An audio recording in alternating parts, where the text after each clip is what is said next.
You're listening to the League Bound Podcast. Sheldon's coming again. Oh, mercy. Your source for weekly coverage on the future stars of the NBA. Is it the Jenkins for the championship? I'm your co-host, Jake Schrantz. And I'm your co-host, Branden Blue. With production for the podcast coming from Broderick Wilken. With the first pick in the NBA draft. Hello, and welcome to Season 2, Episode 3 of the League Bound Podcast, where we break down the best draft prospects and the rising stars of the NBA. I'm your co-host, Branden Blue, and I'm here today with Jake and Brody. How are you guys feeling today? And Branden, it is so good to be back. Third straight week for League Bound Season 2. And Brody, the growth that we have been seeing has been so encouraging, and I think it's just going to keep continuing. Oh, 100%, man. And I don't think I have a lot to cover today other than we're doing our first draft break or prospect breakdown of the year with Victor Wembanyama, and right after that, more trivia by yours truly. And I think we're also going to talk about some other big news coming in, and looking forward to the first stage of college basketball, or first games of college basketball, which starts when this video releases. I hate to upset our followers who love negativity like I do, but sadly, we don't have any this week. You know, I was looking around and I was like, I'm not going to force it this week, nothing major. And hopefully next week, and especially with this being the start of college basketball, we get some early action to kind of set the tone for the season. But that's something we'll have to look forward to for next week. But getting right into it, I want to talk to you guys about five-star recruit, according to 24/7 Sports, Mikey Williams, who just yesterday committed to Penny Hardaway's Memphis Tigers. Obviously, he's one of the most well-known high school athletes, especially starting out his freshman year. He was toward the tops of a lot of class rankings, but since then he has dropped. But before I kind of go into that, Jake, I want to hear your thoughts on this situation. I want to start this topic off just giving some props to Penny Hardaway, because if you look at maybe the top 3 most viral high school prospects of the last decade or so, I would say you've got Zion Williamson, Emoni Bates, and Mikey Williams, and 2 of those 3 were flipped and committed to Memphis. As Emoni Bates, he's not playing there now, obviously. He transferred to Eastern Michigan, but there was a lot of hype when he went to Memphis, and now just with Mikey Williams going there too, Penny Hardaway, got to give him his flowers, getting some of the top recruits to that school. For real. I think the way Penny has just, I know he hasn't had a lot of success with a lot of these higher class recruits, but the fact that he's still able to just keep bringing them in, I feel like really expands his potential as a coach. But like I talked about before, we haven't seen him have much success with, he brought in James Wiseman a few years back, and then had the Emoni situation last year. And I would like to say there were wild rumors that Emoni was saying that he didn't want recruits to come play for Penny next season, which I think just speaks to how wild that situation was. But I think Penny being able to bring in these guys just speaks to, I think, the type of person that he is, and I think that he really sees potential in a lot of these guys. And I'm excited to see how Mikey plays, especially since I don't feel like we've seen a lot of him in the AAU circuit ever since he signed that contract with Puma. I was keeping up with a lot of like the EYBL circuit, which is Nike's big league that they do over the summer, and some of Adidas's. And coming into your senior year, I feel like this is probably one of the biggest times for AAU ball, and we really didn't see a lot of him going up against high-level competition. So I feel like his ranking where he's at now, I feel I'm already of the position that they don't really mean much, but I think that his is really, we'll see if it either overvalues him or undervalues him as a player. Was this a surprise to you? Honestly, yes, because Mikey before, he had said that he was either going to go to an HBCU or just based off of his actions. Like, I'm not saying he's a bad person, obviously, but like he just made it clear that, he wants to get his money. He wants to get his bread. So I was expecting him to either do that or just go to the G League. But I think also a lot of those comments he made about going to HBCUs and stuff, that happened before. NIL. And I think that Yeah. probably played a big factor in his decision as well. I'm willing to bet we'll see quite a couple advertisements come up regarding Mikey Williams, and I'm sure he's gotten at least offered the bag at Memphis. The commercials, bro. Like, we've already seen college players getting Gatorade commercials. Mikey Williams has such a massive following on social media where, I mean, every single brand, and he's such a marketable player because he's responsible. He seems pretty mature for his age. So all of these brands are just going to want to get at that following that he has in the basketball world and just in general on social media. And back to Mikey, I know the G League Ignite, or at least you said the G League Ignite was reaching out to them or to him for him as an athlete. Do you think, as a basketball player, do you think it was more valuable for him to go to college like he is now, or do you think he maybe should have taken a shot with the Ignite? I feel like that's a good question, but I feel like the G League, even though it has shown a lot of potential, I feel like with college, there's still good sides to that too. And I feel like the G League just hasn't been around long enough for me to explicitly say like, yeah, this is the better route, like go here.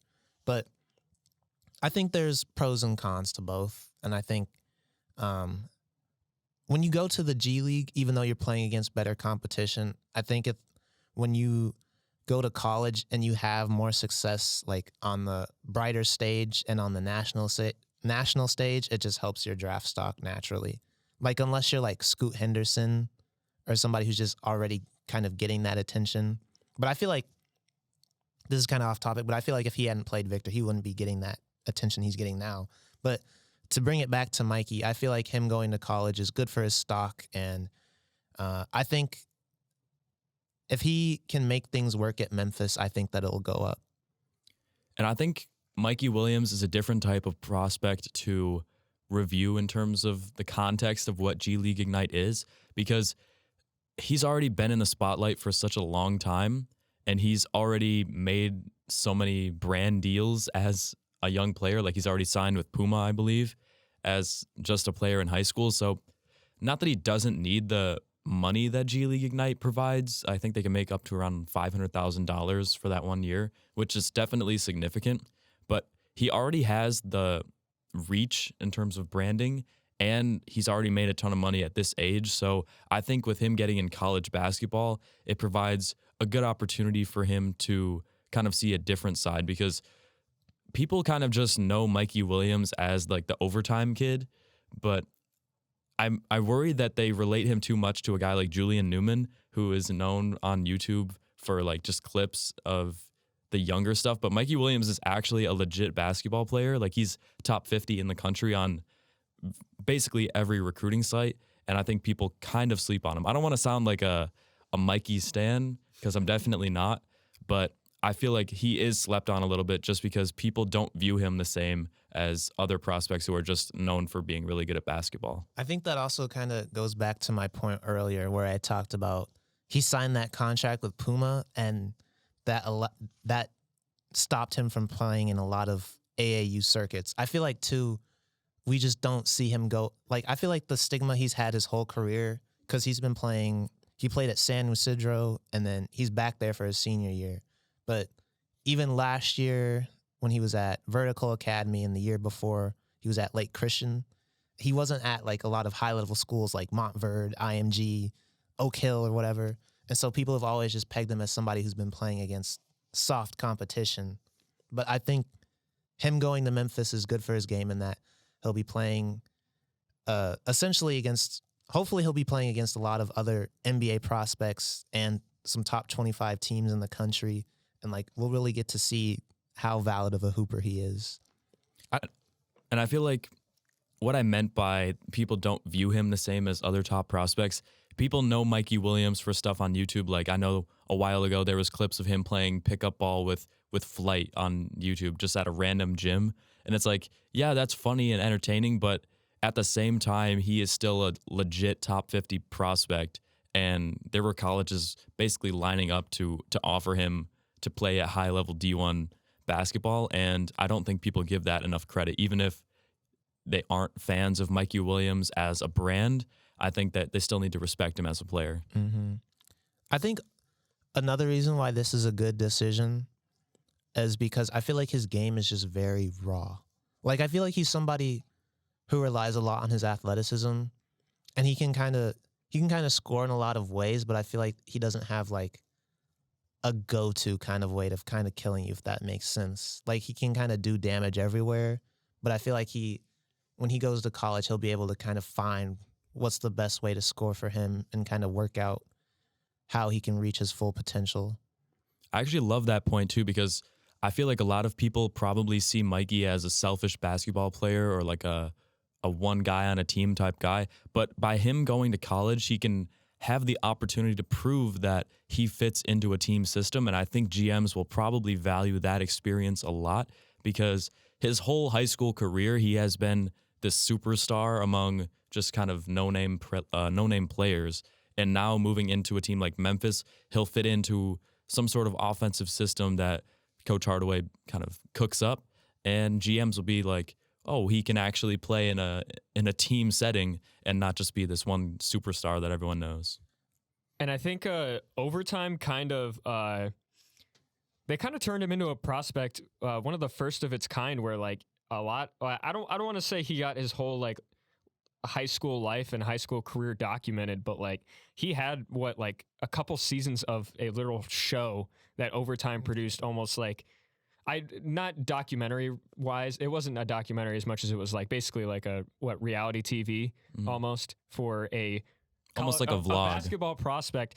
And I feel like it's when you watch something like that, it's kind of hard to like put that into like him being a real basketball player, because, well, reality TV isn't really that real sometimes. But yeah, you see this kind of concept come up with Jared McCain as well for Duke. I was about to say that. Like, he's really good, but since he's famous on social media, a lot of people either hate on him for it or just think they're kind of a joke. But like, he's literally a top prospect that has NBA potential, and not enough people realize that. Yeah, I think it even kind of comes down to the same thing with Bronny a little bit. Like, people are over-hating on him just because he's LeBron's son and he's getting a lot more attention, but it's like, no, that kid can really shoot the ball. And I think this is I think an effect of the social media era. Like, when kids are going viral off these clips, people are just going to hate on them based on, like you talked about, guys like Julian Newman. And I think they don't really give them the chance or take into account their situation and their circumstances and the real potential that some of them have. Tomorrow is going to be the official start of the college basketball season, and we will get to see a lot of these high-profile players in this year's draft class start to take court. And I want to ask you guys, who are you guys excited to see make their debut? I've got a couple of non-freshmen to start things off. I know we focus a lot on one-and-dones here on League Bound, but I'm going to start things off with Caleb Love. That's a player that here on League Bound we have been quite critical of in his first few years for the Tar Heels. But if the national championship and really the whole March Madness tournament is going to represent what we see in the future from Caleb Love, I think he actually does have a lot of potential to be one of the top guards in the upcoming draft. Yeah, especially since I think a lot of what we saw in that March Madness tournament, it was just a lot of crazy shot making and just unreal. Like, some of the shots he made in that tournament were just unbelievable. And I think that if he gets kind of consistent and we see more of those like 17 to 20 point performances like he was having in the tournament, then I think that will raise his draft stock very heavily. And also, a lot of these teams are not playing very good teams to start off their college seasons, and I think that a lot of players are going to feast, and Caleb Love I could easily see being one of them. But getting into my players who I'm excited to see, I have Keontae George, who's a freshman at Baylor. We got to see him play a little bit over the summer in international play because Team Baylor got to represent USA in a international basketball tournament. I forgot what it was for, but he looked pretty good in some of the highlights that I was able to see. And I think that he's going to be one of the top scorers in this draft class. So I'm excited to see what he looks like up against real live competition. Branden, I have to say, I know you just brought up the scoring. I think Keontae George might be a 20-point per game scorer in college this year as a freshman. I think he's that special. I think so too. I mean, the way he scores, and he seems to be a pretty athletic person. I mean, that's probably why he's at the top. But I think just him having that mix of scoring, athleticism, that's going to make him really interesting. And he's going to be in the Big 12, which is him going up against KU. That's going to be a fun matchup. Yeah, and he's a volume shooter too. And for a Baylor team this year that isn't as good, I would say, as some of the teams we've seen in the past few years, I could definitely see them being in a lot closer of games where he's putting up maybe 15, 20 shots, and that gets him to around 20-ish a game, maybe a little under, but I could definitely see him being the top freshman scorer this year. I think that depending on how the season goes, he's in my running for that third spot. 1 and 2 we know are both kind of locks at this point, but I think the race for number 3 is going to be really interesting, and him and Nick Smith are my front runners for that position right now. But in the NBA draft, you got Keontae George that high? I do. I'm not afraid to say it. I mean, I know it's before the season, but for reference here, Keontae George, as of right now, is number 9 on the draft board or at least Tankathon's mock draft right now has him number 9. So that's quite a long ways up the board. Yeah, I mean, I think it's possible. We've seen guys in the past rise up in terms of draft stock, like Benedict Mathurin to start the season last year was, he was projected a first rounder, but he definitely wasn't projected the 6th pick. And now you see what he's doing in the NBA, and that ended up being the correct pick. I think it was kind of the same thing with Jaden Ivey. Like, he was projected to make a big jump for his sophomore year, but I don't think a lot of outlets had him going as high as he ended up going. So yeah, and I've got another guy that I'm excited to see debut, and that is Isaiah Mosley, our first ever League Him player on the podcast from last season. He played at Missouri State, now transferred to Missouri, so we'll get to see him against more SEC talent, and he's a really good player. I believe he's a senior this year. He's another upperclassman that I'm talking about here, but he was one of our favorite players to kind of keep tabs on last year, see how he was doing, and now it'll be a lot easier to see him on TV at the SEC level. I'm hoping Missouri has some big upset games because I really want to see this kid do well. I mean, you just watch his game. Like, he's probably one of the most fun college players to watch, and that's being, like, completely unbiased, but he just doesn't get that recognition because, he was playing against lower competition. And I'm hoping that translates well to the SEC, especially since Missouri has been a team, especially these last few years, that they've struggled as a team. And I feel like having a player like him who can just... He might be the best player at Missouri since Michael Porter. Yeah. Who didn't really play at all for Missouri, but at least talent level wise, he could be. Yeah. I'm hoping he has a big year, and I would love to see him get put on an SEC first team or a second team. So he probably won't get on first team, but I would love to see. It's going to be so tough to be on first team this year with the SEC. Yeah. You have Kentucky, Tennessee, Arkansas, who all have great guys, so it's going to be tough to get up there, but I'm rooting for him. And I think, like, the craziest part about Isaiah Mosley is the fact that we talked about him. He was, I think, one of our first players we ever talked about on this podcast, and to watch him grow, I mean, we've covered him throughout the last season, and to see him now in SEC school, well, at an SEC school against SEC competition, I guess we'll get to see if his crazy plays, crazy moves are as real as they looked at Missouri State. Yeah, I mean, if people watching now on League Bound, if you didn't tune in into our kind of early days on the podcast, we talked about this guy, Isaiah Mosley. He was dropping 40 points for Missouri State. Like, it almost seemed like every other night. Every other week, yeah. So he was crazy. He's like 6'6". He plays point guard, and he's got a great shot from downtown. He's got range. Keep your eyes on Missouri this year, because even if they're not getting a ton of wins, they'll probably put up a couple of shootouts against some of these SEC teams that are going to be fun to watch. Yeah.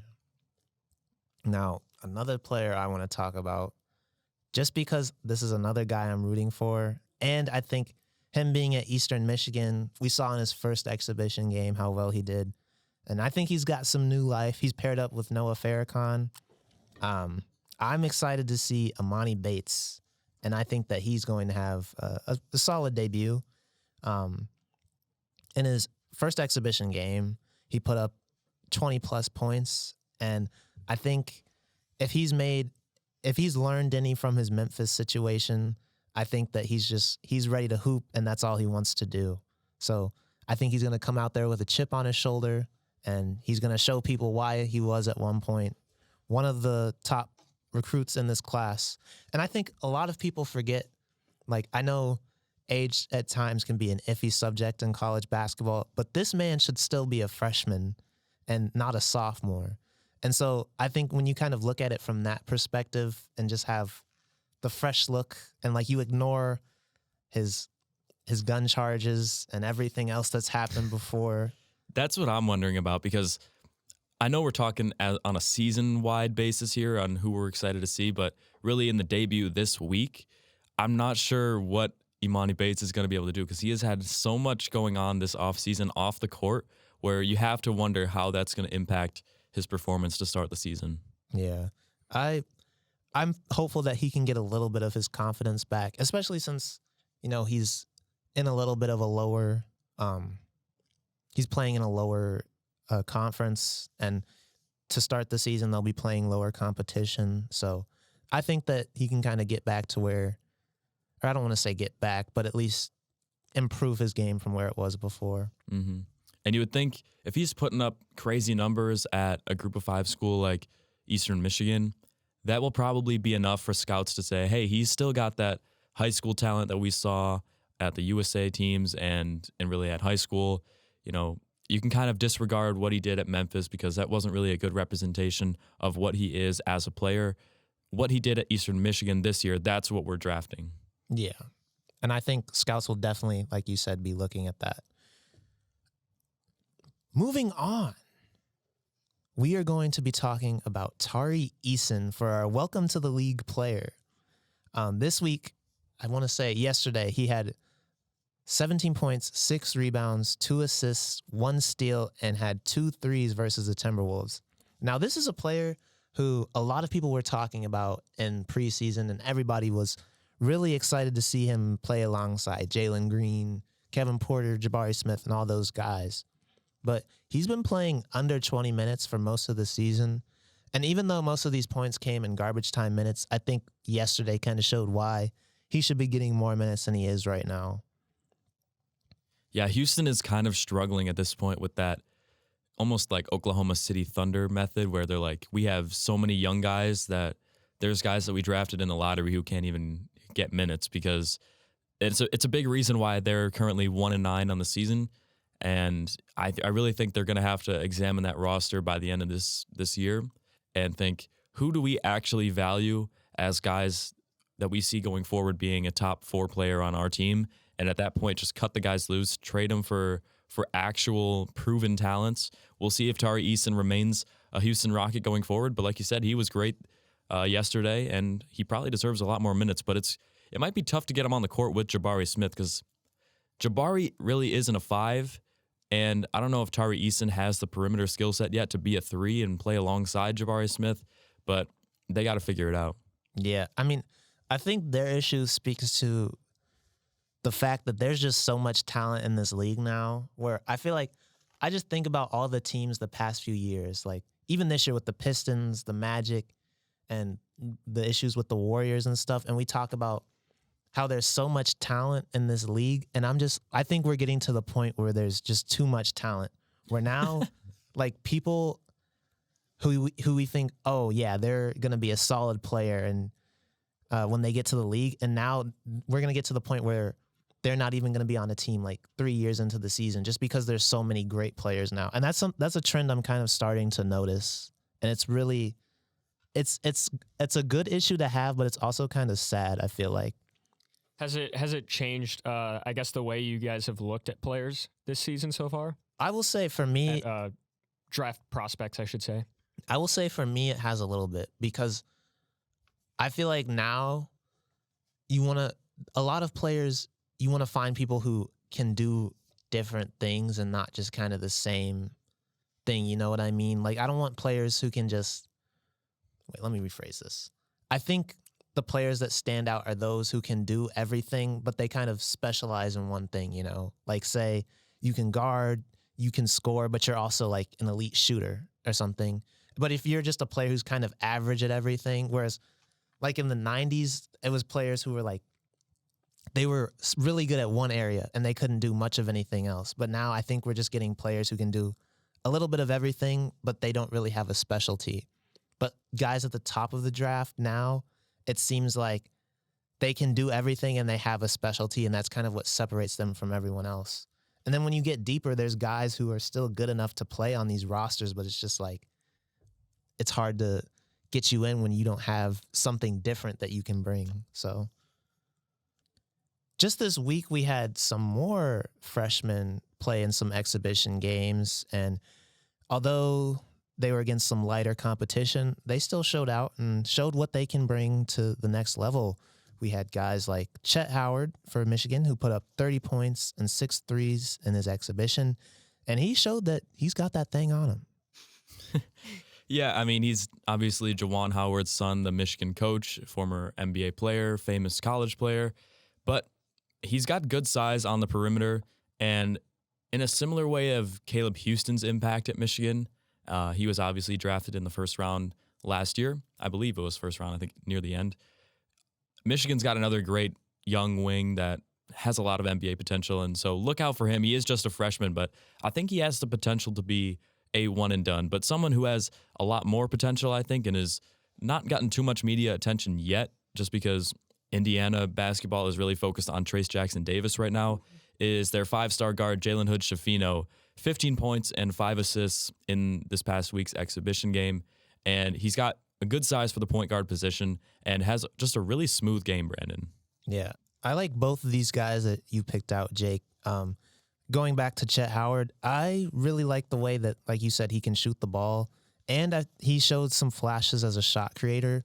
It kind of reminded me of how Jordan Poole played a little bit at Michigan, and I could see him having kind of a similar role. And I think he has better size than JP. So if he can kind of emulate that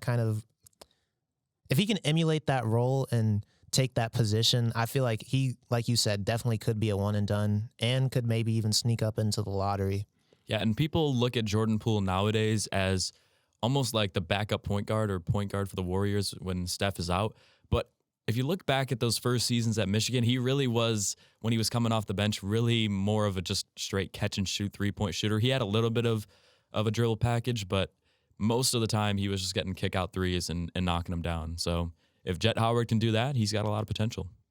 I mean, as long as he doesn't throw hands like his dad, right?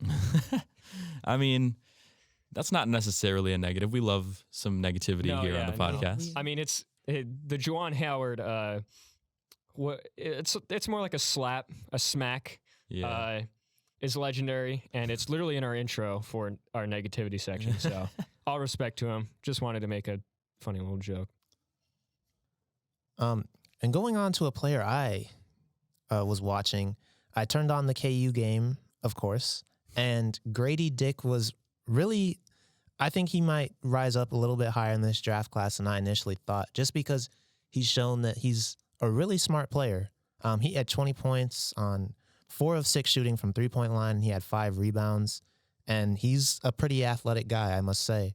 So I think that him, kind of like I talked about earlier, he's shown that he can do a little bit of everything, but I think if he shows that he can have a role where he really specializes in, like shooting maybe, or I don't know, playmaking, then I think that he could shoot his name up into the lottery as well. Because right now I think he's projected late first round, and I liked what I saw out of him against Pittsburgh State. So yeah, and you hate to compare them just because it's so easy, but you have to imagine Grady Dick could basically have the same draft stock as what Tyler Hero did when he was coming out. Very similar players, good shooters on the perimeter. And, I mean, Tyler Hero wasn't super highly drafted, but, I mean, a one and done who basically just shoots threes. It's tough to get super high when you've got other guys who are dominant on all facets of the ball. You think he could, when he makes it to the NBA, make a good fit, similar to Tyler Hero, where he's a good sixth man, a rotational piece? I think so. I feel like from what I saw, I'm not sure that he's necessarily the volume scorer that Tyler Hero would be, but I definitely think he could be a good utility guy who just, as I talked about, does a little bit of everything. And I really think he does have some playmaking potential as well. That might be wrong going forward, but like I saw, he made some really smart plays. Like there was one where he was cutting to the rim and he caught the ball, or he didn't even catch it, but like the ball was over his head and he just immediately tipped it to the dude in the corner. Mm-hmm. And it's like making reads like that. Those are things that you really love to see from a young player. And I think that when he expands his basketball knowledge, that will make him even more dangerous. And as a Kansas guy, you've obviously seen the most of Grady Dick out of all of us here on League Bound. So I got a question for you. Would you compare him more similar to a Tyler Hero, like we said, or is he more like Christian Brown, what he brought to the Jayhawks last year and the last few years?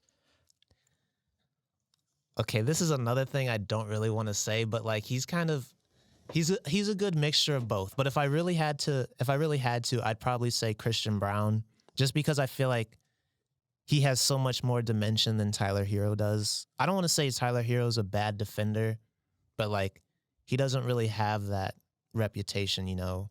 And Grady's versatile on both sides of the ball. And from what I saw in his high school days too, like he's going to make a really good impact on that side of the ball. And he's somebody who I think could be guarding a team's best player every night. Like, say, when they have to play Baylor, he could be going up Keontae George and guys like that. Oh, that's going to be a fun matchup to watch. Yeah, so I think that Grady Dick, if I had to, I'd say he's more like Christian Brown. Okay, you heard it here first. And now, moving on to our favorite part of these podcasts, it is time for the prospect breakdown. Victor Wembanyama, it is your time. He is 18 years old right now and will be about 19 and a half when the season's done. He's from France, plays for Metropolitans 92, and we don't really know what this dude's official height is. He's anywhere from 7'2" to 7'5". Which is a lot. Jake, this is a dude we have heard all about, and I just want to hear what your thoughts are on him. Well, yeah, first I would just like to say I wish I had the benefit of Victor's height. I would say I'm either 5'10" or 6'3". Anywhere between there, that would be nice. But yeah, so obviously everyone basically by now knows about Victor Wembanyama. By now, he's been all over social media, all over ESPN, all over the casual platforms, and I'm excited to finally actually talk fully about what we like about him, what we don't like, and maybe where he fits into a team going forward. But for me, he's kind of what people wanted Bull to be. I know he's having a good season so far in 2022, but for the past few years, Bull has really struggled to find himself deep into a rotation and be a consistent player in terms of minutes and really just efficiency and usage in the NBA. But Victor, he's a little taller than Bull, and he's a much better defender. And really, Bull in 2K, I would say, is the best comparison to what we think Victor could be. Because if anyone's ever played with Bull in a rebuild on 2K, once you hit that 20, 25, 26, he's basically the hardest player to play against. Yeah. I think another thing, too, because this is kind of an archetype we've seen with Chet, Bull, like you talked about. But I think out of all those guys, Victor's offensive game is probably the smoothest, not just in terms of like the way he handles the ball, because the way he handles the ball is definitely better than all of them. But the fact that, you know, his footwork, his shot mechanics, everything about his game offensively, I think it makes it easier for him to have to play somewhere like a 4-3, where he's not the center. And even now with his Mets 92 team, he's playing the power forward. He's not playing the center. So I think that just speaks to the spacing that he's going to bring to the league.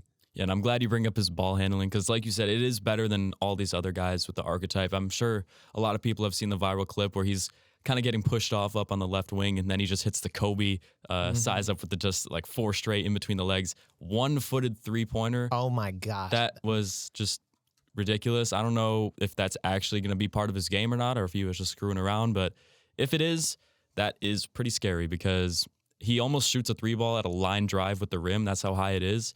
And nobody can guard it. I think that's another thing that just ups the potential of Victor, because he's such an unreal player that he has the potential to just do unreal things like that one-legged three-pointer we saw. They were up like 20 points when he did that, so I'm not sure that's fully going to be a regular thing. But when he gets like 5 or 6 years into his career and when he really deepens his bag, I feel like he's going to have – it's kind of like with Luka and his step back. Like that was something – I remember watching an interview and he was talking about how that was something that he hadn't really even done when he got into the NBA. But like say Victor gets a signature move like that running one-legged three, like it's just over. Like nobody can do anything about that. But I think another area of his game that really makes him so dangerous is his playmaking ability.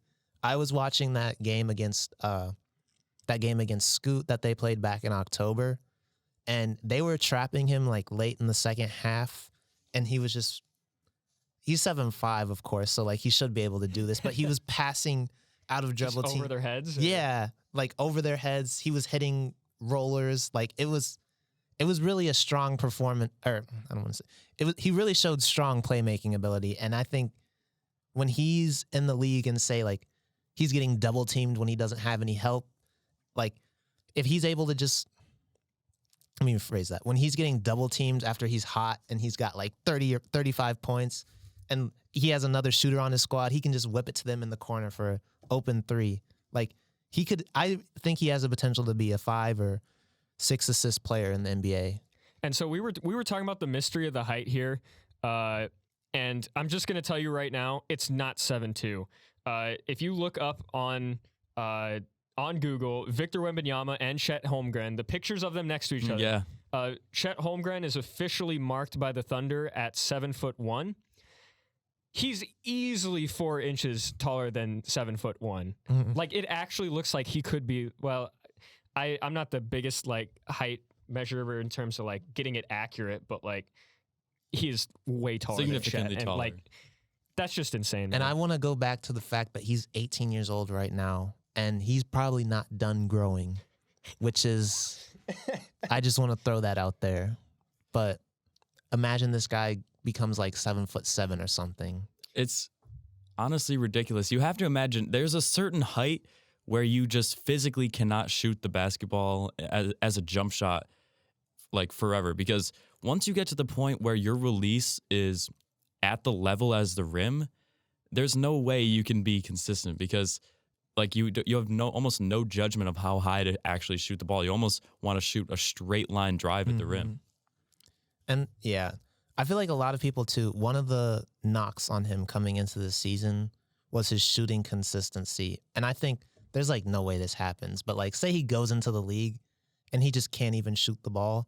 Like he's still tall enough and mobile enough, which is crazy, to where he'll still be like a good 2 or 3, average of 2 good or 3 blocks a game, which is just ridiculous. And he has kind of some questionable foot speed defensively, but he still has the presence and space to like at least alter their shot. Like say he's guarding a point guard or something. Yeah, and right now at this point in the season, he's shooting around 33% from 3, but over 30% of his shots are from 3-point range. So that is a great percentage from a big man like Victor. He's not one of these great shooters that goes for like 4 for 9 on a whole season, and they're like, wow, he's almost 50% from 3. Like he's taken maybe 3 or 4 or 5 a game, which is where you want him to be at.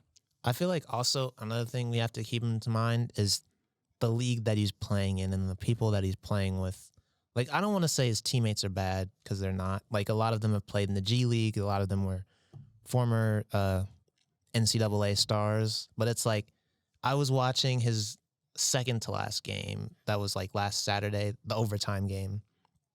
And his teammates just weren't feeding him the ball. And I feel like they were also trying to do a lot of post-ups, and they weren't really getting him around the perimeter. So it's just like, I feel like they weren't really setting him up for the most success in that situation. So I feel like when he gets into the NBA, he'll have better coaching staffs. He'll be around smarter, better basketball players. I think that him having better teammates around him will also help his game tremendously. Unless you have something, I think it's time to discuss the elephant in the room with Victor Wembanyama. Literally the only thing stopping him is injury. And I mean, you look at it everywhere. That's the one red flag that everyone talks about. You look at the history of the NBA and players above 7'3" and how all of them pretty much like their careers are either cut short because of injury or they just don't even really make it to the NBA or make it far past like their first couple seasons just strictly because of injury being above 7'3". But you also have to look at the fact that being like players in the NBA above 7'3" is a very, very small sample size. So It's true. Yeah. But I mean, then again, at that small sample size, all those players went through injury struggles. If you guys want to touch on that and Victor Wembanyama injury concerns. Yeah, I was actually going to say, like, one of my only things that I just because, like you said, the injury history is a major thing. I did some research and I found that back in June, he was shut down for the rest of his season after he had injured a muscle that pulls, it's like correlated with your knee and like going upward. It has a name for it, but it was hard to pronounce. But Fair enough. and I looked and it said that it's also, it can hinder your flexibility and can lead to lower back pain. And he also had a stress fracture before that back in 2020. But I feel like the stress fracture, that could be an issue, but I feel like that's not that big of an issue. But I will say that this most recent one, I want to look it up just because I want to get the technical term in there. It's called I'll spell it out. It's called the PSOAS muscle. I think Like it's so yeah, almost. yeah, like the Zoa's muscle. Sorry if that pronunciation is wrong, but just because I saw some of the downsides to that, and I think we need to look at the injury and how he does this season, because if he can't make it through this season, then I think we kind of need to look at that, just because they says that it can mess with your mobility and your lower back pain. And if he can't get through this full season and he has an injury related to that, then I think that's something that scouts will probably kind of check mark. And I think we as fans will kind of need to be like, okay, this is another 7-footer with that injury problem. Personally, I've always been in the camp of I don't worry too much about injury unless it's injury history, because it seems kind of ridiculous to claim that someone's going to be injury prone. I know you talked about some of the stuff he's already dealt with, but it hasn't been some of these common athletic injuries like you see, like a torn ACL or a broken bone in his foot or something. It's really been kind of these random things that could happen to anyone. So I'm a little hesitant to just claim injury as what his future will hold. But if someone like Michael Porter Jr., who had back surgeries and back issues before even coming to college, and something that held him out of almost the entire college season, that was something that I think was reasonable to consider. But I don't think any GM is obviously writing off Victor because of injuries, but to even consider Scoot over Victor at that number one position just because of the potential for injury, I think is a wild take. I mean, personally, I don't feel like it is, just because if you see an injury and you see it reoccur, then more than likely it's going to happen again. Like you said with Michael Porter, because that thing that happened in college, it wasn't just something that had happened once. Like, he had back injuries in high school and all before that. So I feel like in most situations you probably wouldn't, but I think it's definitely understandable if you do pass up on Victor, just because I feel like at sometimes you do want to kind of go for the safer bet. And I feel like Scoot, I think he's a generational talent as well. So that's just my opinion. I would like to see what the employment is looking like for any GM that passes up on Victor at that number one pick, because I highly doubt they will make it past the morning. I mean, you seriously have to look at it. This guy is absolutely absurd. Nothing anyone has ever seen before. And that's a good point to bring up, too, because we talked about all of these past examples that were at that size, but none of them move or even really look like Victor Wembanyama on the court. It's kind of thrown around too much, in my opinion, where they play like a guard, that phrase for centers. but he legitimately, like, his dribble package is guard-like. He can move in the lane like a point guard, and just his overall game is played like you would see from some of your favorite guard prospects.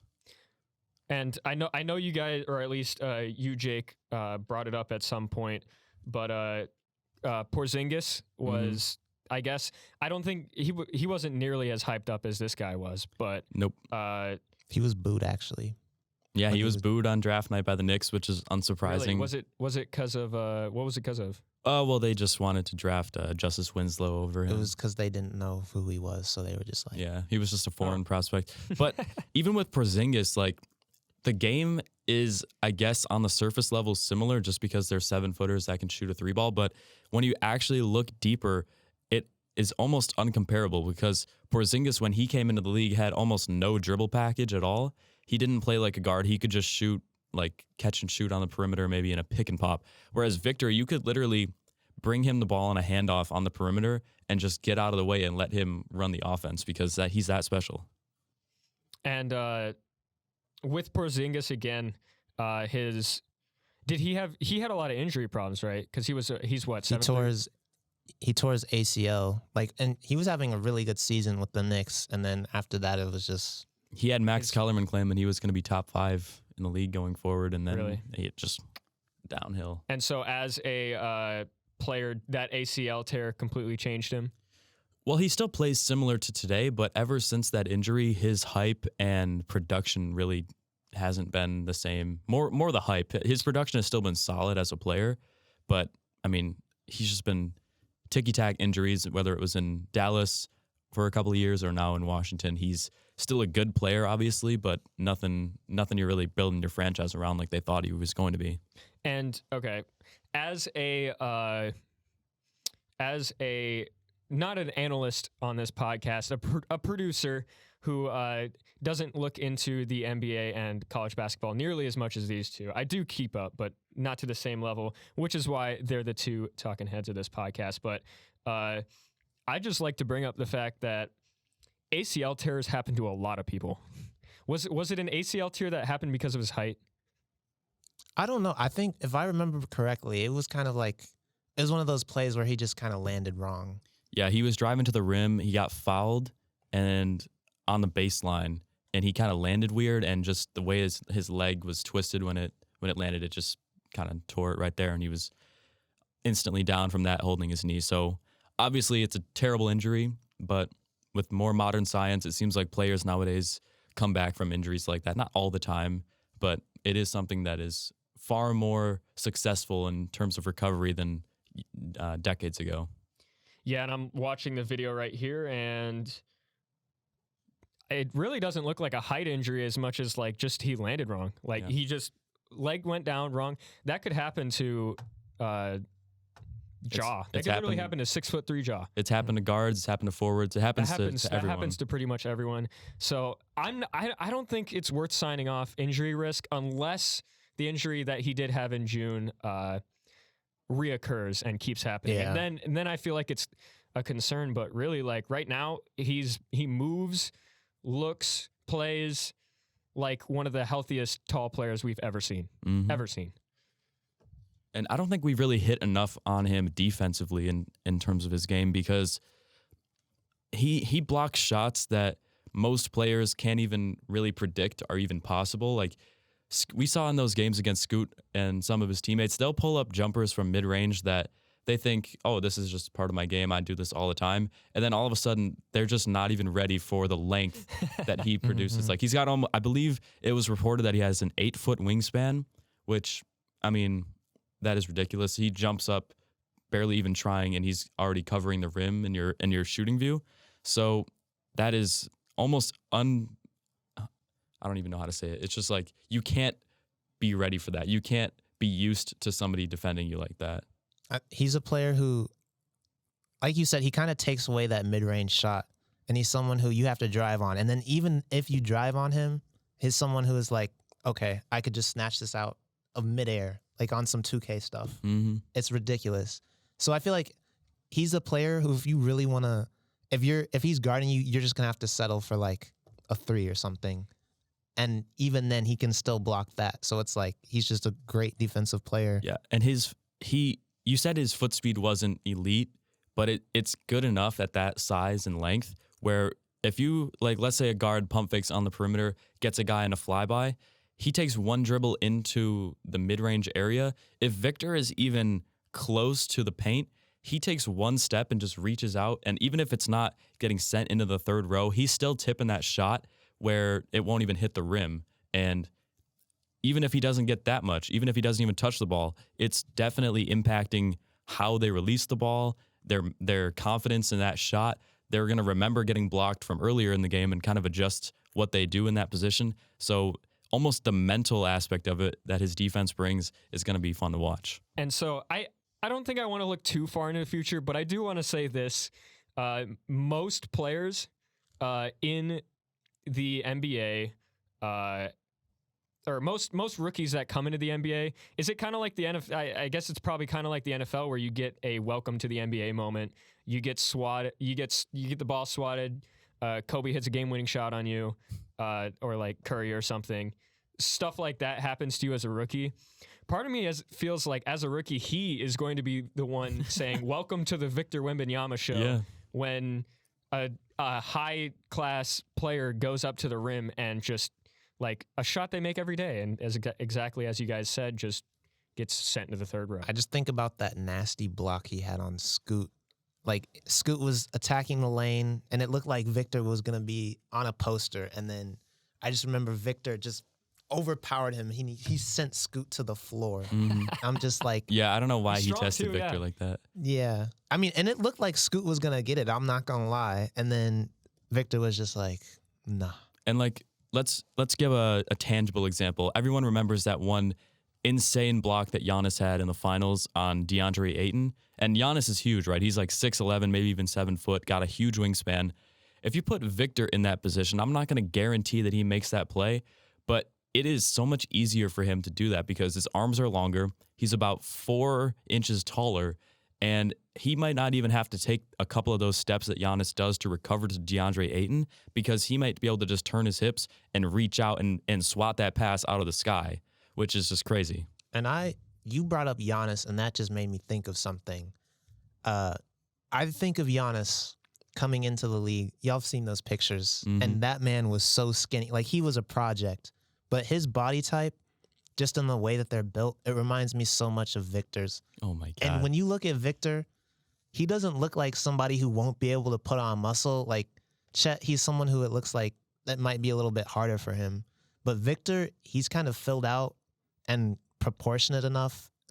And like, it looks like he already has a little bit of muscle mass. At 18 years old, like the dude looks completely fine. Yeah. So it's like, I think with Victor, if he puts on muscle, that will make him even more scarier. And that's something that I really think he could do. Now, I'm not like a certified personal trainer who can just diagnose this by looking at him, but that was just something that I noticed when I kind of looked at their two bodies a while back. And one last thing, are we a little bit of kind of stands for Victor? Maybe. Are we NBA or basketball fans? Yes. And I think if you're a basketball fan, you got to have your eyes on this guy. He is ridiculous. All right, I just brought up some numbers here. I want to respond to Brandon's point about Victor being filled out pretty much for his age. And you compared to Chet Holmgren, how he doesn't quite have that frame. Chet on Tankathon last year was listed at 7 foot 195. And Victor currently, we don't know if it's official yet, but he is listed at 7'2", 229. Oh, I knew he was bigger than Chet, but I didn't know he was that much. Wow. And let's even give him the benefit of the doubt. Let's say Tankathon overshot by 10 or 15 pounds. He's still 205, 210, which, I mean, at 7'5", that's not super big, but that is enough mass to put some weight on as well. Yeah. So, and you don't even need, the way that Victor plays, you don't even need him to be a bruiser like Joel Embiid or like a Yusuf Nurkic type player. You don't even want him to be that because you need him to have that quickness and agility at that size to make those defensive plays. So let's say he gets up to maybe 230, 235. That is going to be plenty enough. Yeah, I think the potential with Victor is crazy. And like we talked about before, The only thing holding him back really is himself. And I'm excited to see how well he does. I'm really excited to see where he gets drafted, though, because that NBA race right now, I just want to say the Pelicans have the Lakers lottery pick. And it's going to be so fun. If he goes to even a remotely good team, I am going to be through the roof. Like, I'm hoping he doesn't end up somewhere like Utah, which thankfully right now Utah's actually doing good. So let's take that fun route. Let's say the Pelicans get that number 1 pick and they team up Victor with Zion Williamson. What do you guys think that would be like? Because you would imagine that within the next 5 years that could be the top front court in the entire NBA. Like, there's probably a slim chance. Well, it's really not, because the Lakers are bad this year. But if that were to happen, I feel like that would be such a good fit, just because Zion is a player who he dominates in the paint. And I feel like I think about the Pelicans these past few years and their rosters, and the issues with Zion has just been getting people alongside him who can space. And you add somebody like Victor, and I think that kind of helps clear up that issue. Now, I am curious if just because he's so good offensively and he has a skill set, if he's someone who you really want to be your primary center. I mean, I definitely think he could do it, but I think as a coach or like as a GM, you might want to get a little bit experimental with that, just because that might make some interesting matchups. But I think that would be a great fit. And you would also have Brandon Ingram as well, who's another great perimeter scorer. And having Zion paired up with those two, I think would just be scary. Yeah, and just scheming-wise, it's going to be tough to find, or for other teams to play against Victor Wembanyama and find who they want to put out there on the floor to defend a player like him, because I don't know if they're going to opt for the size matchup in terms of height, or if they want the mobility matchup, they may have to go small. And either of those really work in the Pelicans, fantasy land that we're in right now, because if a team goes small to try to stop Victor, that just opens up more opportunities for Zion in the paint, because he's not a huge guy. He's around 6'6", 6'7". So if you eliminate those huge 7-footers in there who can block his shot, he has even more reign to dominate down low. But then if they try to match height-wise, Victor just destroys them on the perimeter, and he kind of takes that number 1 role. I don't know. And with how ridiculously tall Victor is for the skill set he has, it's almost like he's, I want to say, in his own world up there.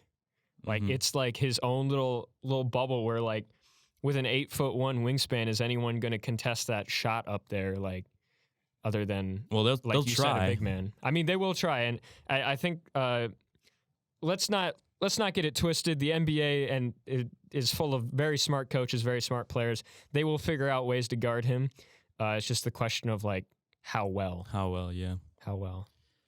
I mean, even so, I feel like, say he does reach his, at least, I don't want to say his full potential, but like if he reaches even half of what he's supposed to be, he's probably going to be one of those players who it's like LeBron, Kobe, like you can do whatever you want, but at the end of the day, you're not going to stop him. So yeah, over the full course of a game, he'll get his. Yeah.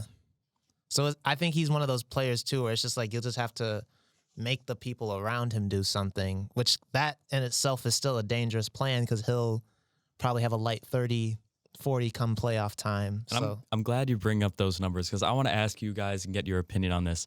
So if Victor fully pans out and he becomes this defensive monster and offensive juggernaut, what really is his ceiling? Because it's tough to take Jordan, obviously. No one can really, coming into the draft, say he'll be better than Jordan.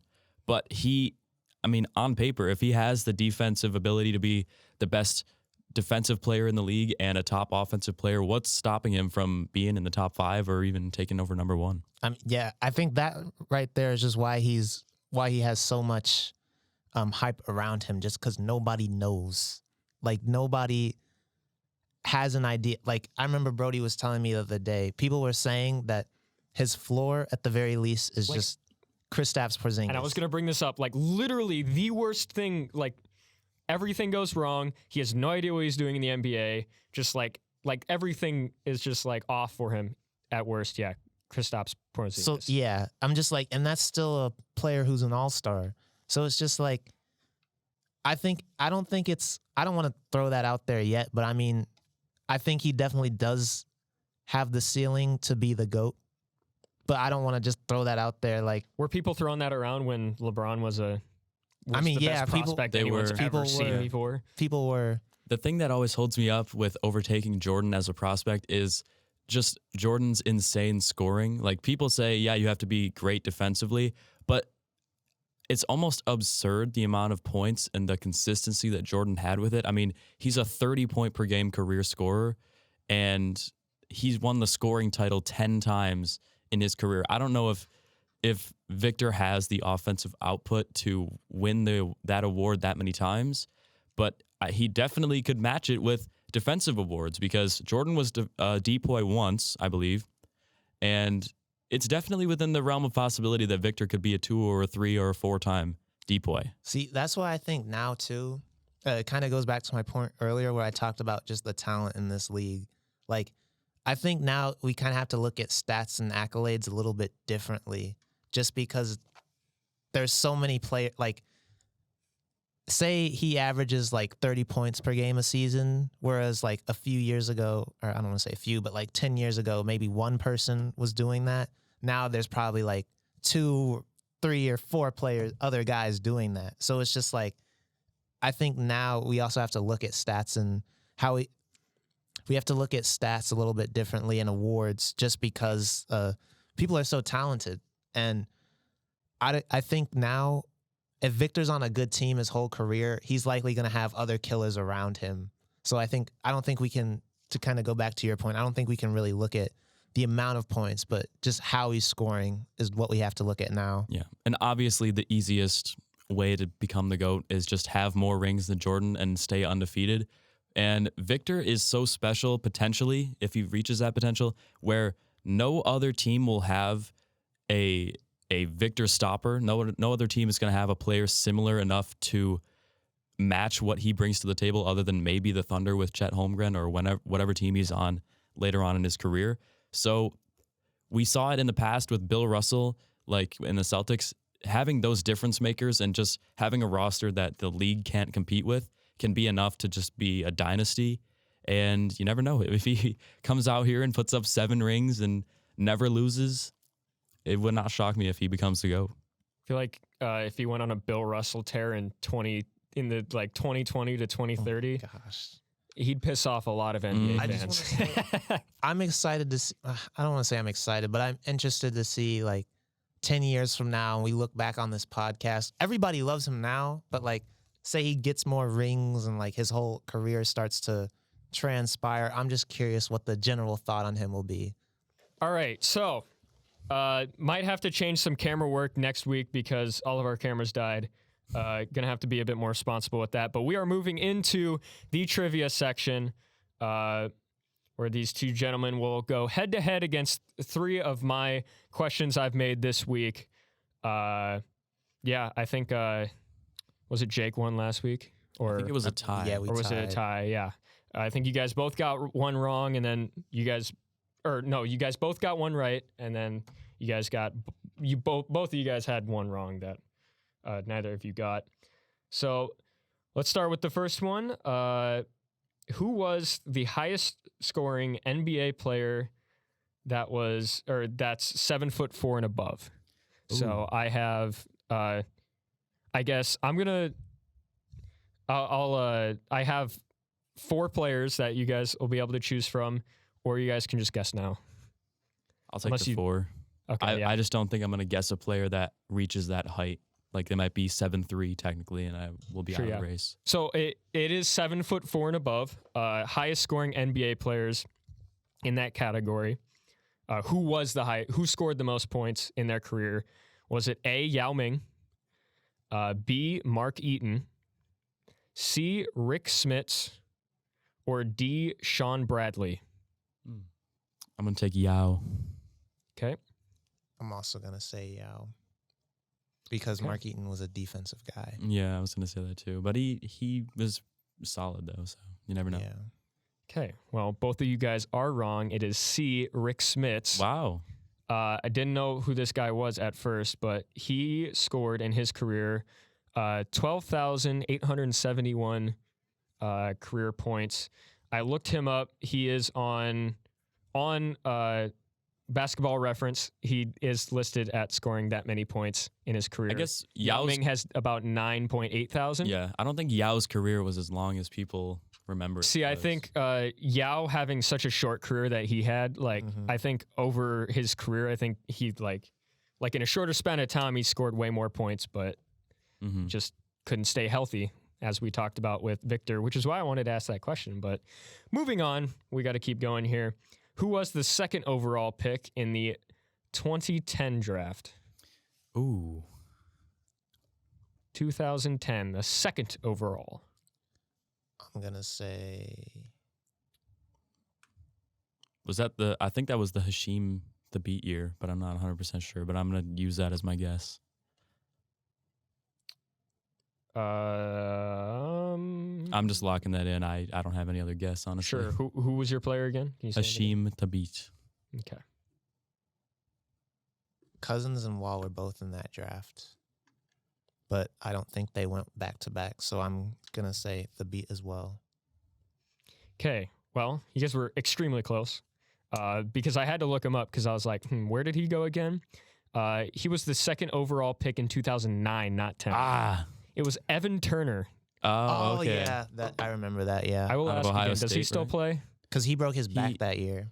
I think he's retired now. I think he's doing coaching somewhere. Okay. I want to say with like the Celtics or something.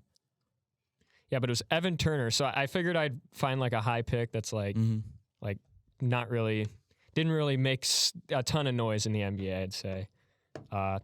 Next one, I do like this question. I guess if you guys both know it right away, the first person to say it will get the nod. But who was the 6th overall pick in the 2016 draft? 6th overall. I have such bad recall with like what year each player was from. Like I know all the players. Does a team help? Yes, Yeah. but that might be too much. He of a was given. drafted by Well, the I mean- Pelicans. The Pelicans. Ooh. He is no longer. I will say, a I think the Pelican. hint was worthy this week just because we got both of them wrong. No, I know this, but he's no longer a Pelican. Oh, okay. Well, that's not surprising because But players he move was drafted around so by much. The Pelicans. 6th pick, Pelicans. 6th pick.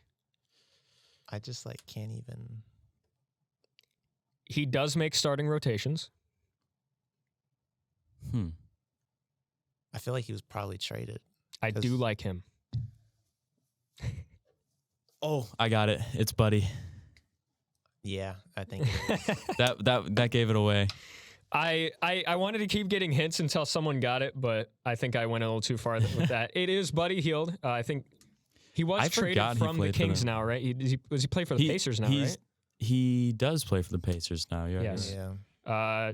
But yeah, Buddy Hield was drafted by the Pelicans. Yeah, Don't know what happened to him around there, but I know he played was there with for the a Kings little for bit, while. but he mostly is from the Kings. Yeah. I forgot about that. My favorite player on 2K, for some reason, I just tear it up with him. So I do like him a lot. That was a tough trivia week. Yeah. That was fun though. Dang, no way I took the L. That's not. No. I try to spread or like go away from the who was this overall pick in this year, just because it's kind of a cop out in the trivia and it's not as fun if you do like 3 of those every week. But yeah, next week I'll have some good ones as well. I think I'll try to not have one next week, and we'll see what happens with that. But I think this has been easily our longest podcast Of all time. this season so far. It could be all time outside of maybe the draft. Yeah. But let's But wrap that. I hope you all enjoyed this one. We had a lot to talk about, especially with our prospect breakdown for Victor Wembanyama. It was awesome to talk about him, and I think this was a great episode. But make sure you all follow our socials. You can follow me at Jacob Schrantz on Instagram and Twitter. You can follow me, Branden.Blue, on Twitter and Instagram. And you can follow me at Broderick Wilken on Twitter, at Broderick Wilken on Instagram, and Broderick Wilken on YouTube. But I guess I don't really use YouTube too much anymore. So Yeah, and make sure you also follow Leaguebound on Twitter. It's @_Leaguebound_. We'll start putting out some content on there as soon as possible. And thank you all for listening. Don't and forget watching. Spotify, Leaguebound, YouTube Leaguebound as well. So wherever you found this, you can listen to us on Spotify as well. Yeah, and make sure you subscribe on YouTube. We're growing on there very well this season. We're trying to get up into the top echelon of basketball podcasts. So make sure you all subscribe and leave a like as well. Thank you guys so much. Have a good one.